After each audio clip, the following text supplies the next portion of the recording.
Buenos días todos.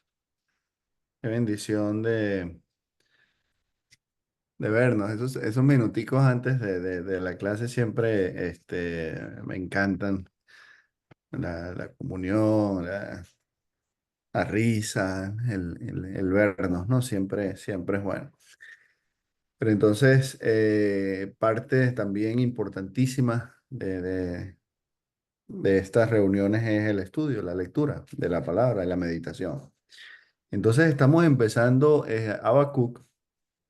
De Habacuc no sabemos mucho tampoco en cuanto al personaje en sí, solamente se menciona dos veces en el Antiguo Testamento y las dos veces, por supuesto, están aquí en el libro, capítulo 1, versículo 1 y capítulo 3, versículo 1. No sabemos qué pasó con Habacuc después de esto que él escribió acá, ¿no? Entonces, la fecha también del escritor es un poquito difícil, la fecha del libro, ¿verdad? Para saber exactamente cuándo fue que escribió su libro Habacuc. Pero entonces se menciona Babilonia, por ejemplo, en el versículo 6, capítulo 1, versículo 6, se menciona Babilonia como una potencia que viene.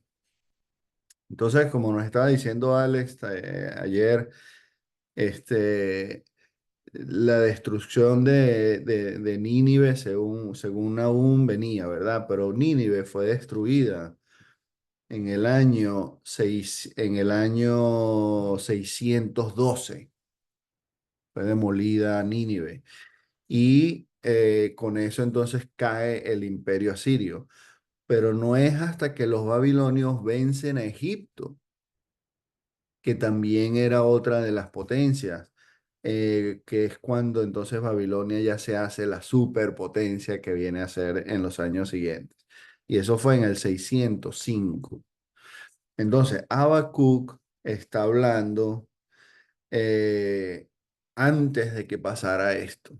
Y eso nos da entonces más o menos una idea de la fecha.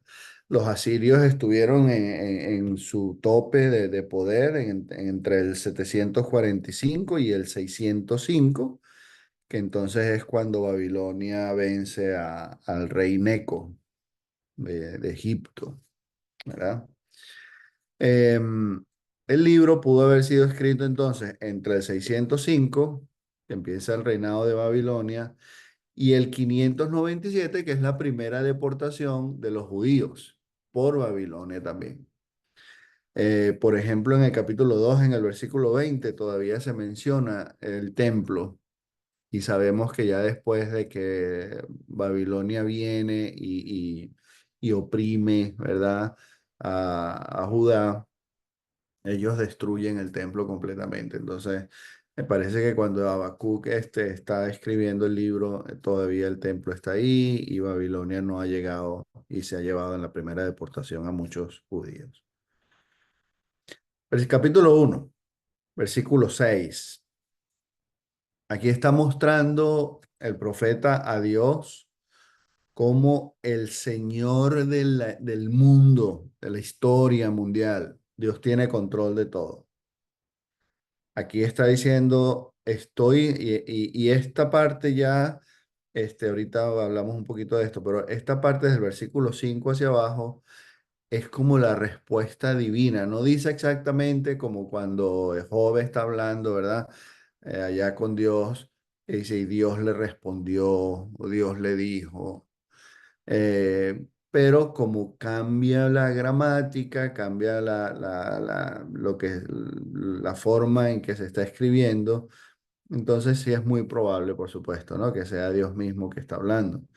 Pero entonces dice el versículo 6: estoy incitando a los babilonios, ese pueblo despiadado e impetuoso, que recorre la tierra para apoderarse de territorios ajenos. Son un pueblo temible. Entonces es Dios el que el que lo está haciendo. Babilonia viene e invade ahí a los judíos, no por su iniciativa propia, no porque ellos se les ocurrió de repente. Babilonia, incluyendo a Nabucodonosor, fueron instrumentos divinos. Y entonces aquí lo que está haciendo el profeta es poniendo el panorama amplio. Dios tiene control tanto de nosotros como de las otras naciones del mundo, quién es potencia, quiénes no. Él hace, él hace a voluntad. Pero entonces el libro nos presenta un diálogo bien interesante entre el profeta Habacuc y Dios mismo. Entonces empieza con quejas. No sé si ustedes se han quejado así mucho con cosas que pasan. Hay gente que dice, no, yo me puse bravo con Dios y yo sí le dije que no sé qué. A mí en lo particular nunca me ha gustado eso, ¿no? Yo no creo que nosotros deberíamos estar cayendo en esa situación con Dios. Yo creo que quizás cuestionar es de humanos, ¿verdad? Y eso es lo que está haciendo Habacuc aquí. Reclamar, exigir, enojarnos, yo creo que no nos toca a nosotros. Entonces yo me aconsejo y a mí mismo, ustedes también, no se pongan con eso de que yo sí me puse bravo con Dios y yo sí le dije que no sé qué. Eh, yo creo que no es bueno. Pero entonces aquí empieza esta queja y son por hasta cuándo. Fíjense que si se han preguntado ustedes en situaciones tal vez que le hayan pasado, ¿por qué? ¿Verdad? En el versículo 2 capítulo 1 versículo 2. ¿Hasta cuándo, Señor? Y también, por supuesto, el tono y cómo se mueve uno ¿verdad? Cómo viene a hablar con Dios. ¿Hasta cuándo, Señor? O tú puedes decir, pero ¿hasta cuándo? ¿Hasta cuándo, Señor? Miren, ¿hasta cuándo qué? ¿Hasta cuándo he de pedirte ayuda sin que me escuches? Entonces, esto nos da, por supuesto, esa idea de que él ya le había pedido varias veces y estaba en eso. Eh, ¿Cuánto más tengo que pedir? Versículo 3. ¿Por qué? ¿Por qué a mí? ¿Por qué a mi hijo, a mi hija, a mi esposa, a mi familia? ¿Por qué a nosotros aquí? ¿Por qué? ¿Por qué? Versículo 3. ¿Por qué me haces presenciar tanta iniquidad? ¿Por qué toleras la maldad? Y en el versículo 4, entonces hay como un resumen de estos primeros cuatro versículos. Por lo tanto, ¿ok? Eh, desde el versículo 3, fíjense que hemos hablado varias veces de la gramática, ¿verdad? Cómo arreglan los escritores sus libros, sus documentos. Aquí hay varios pares, varios pares. Por ejemplo, en el versículo 3 habla entonces de iniquidad y maldad. También habla de destrucción y violencia, riñas y contiendas. ¿Ok? Y en el versículo 4 está una que no es par, ¿verdad? Es más bien adversa, es contraria, malvado y justicia.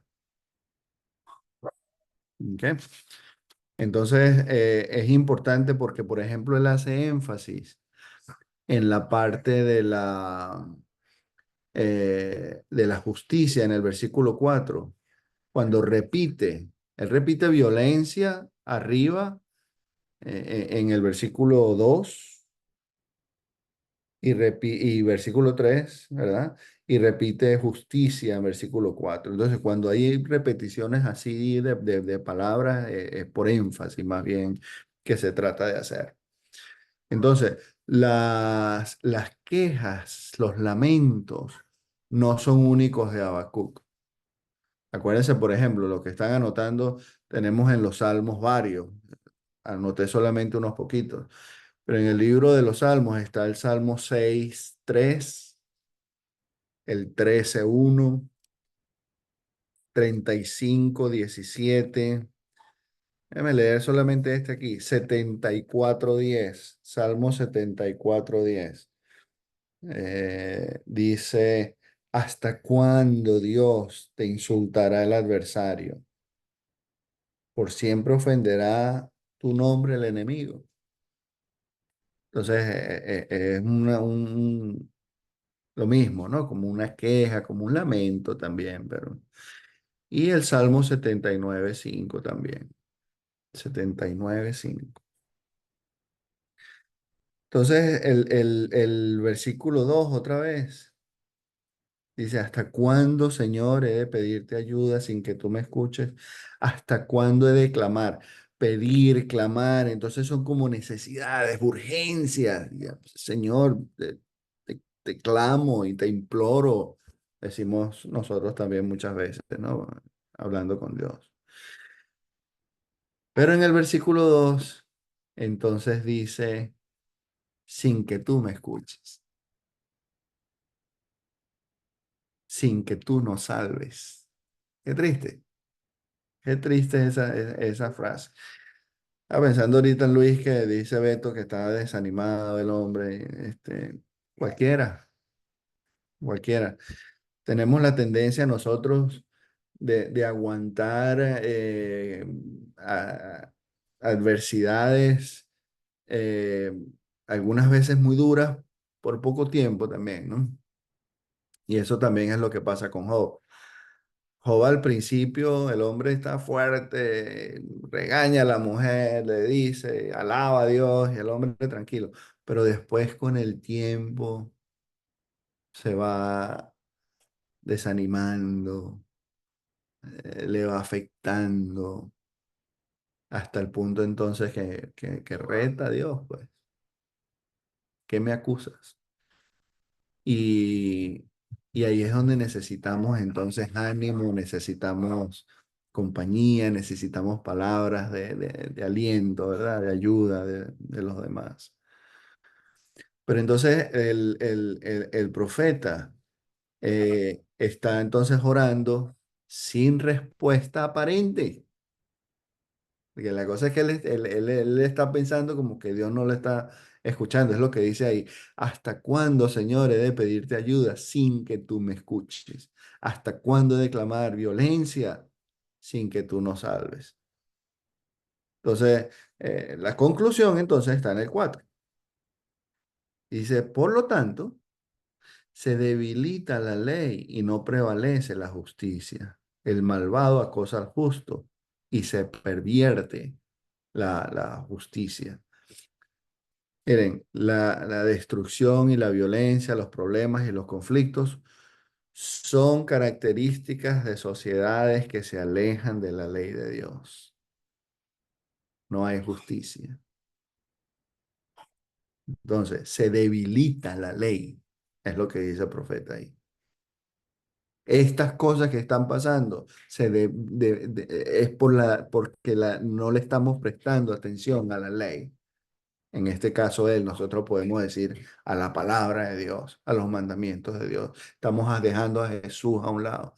Estamos dejando de amar al prójimo, de amar a Dios sobre todas las cosas, de tratarnos como nos gustaría que nos trataran a nosotros. Entonces, eso corrompe, daña la sociedad. Apartarnos de la ley divina daña la sociedad. Entonces sigue diciendo bueno, y ahí el versículo 4 entonces también donde repite justicia es el énfasis, ¿no? Desde el versículo 5 en adelante, a ver qué hora es, desde el versículo 5 en adelante, entonces es esta respuesta divina, ¿no? Dice en el versículo 5. Miren y fíjense cómo cambia la persona que habla, hay imperativos también, ¿verdad? Hay como mandamientos, ¿no? Pero entonces el 5 dice, miren a las naciones, contémplenlas y quédense asombrados. Estoy por hacer en estos días una obra que si la contara no la creerían. Estoy incitando a los babilonios, ese pueblo despiadado e impetuoso que recorre toda la tierra para apoderarse de territorios ajenos. Son un pueblo temible y espantoso. Mira, muchas veces hablamos nosotros de la deportación a Babilonia como que si fuera como que, "Ay, que yo me vine de allá para acá".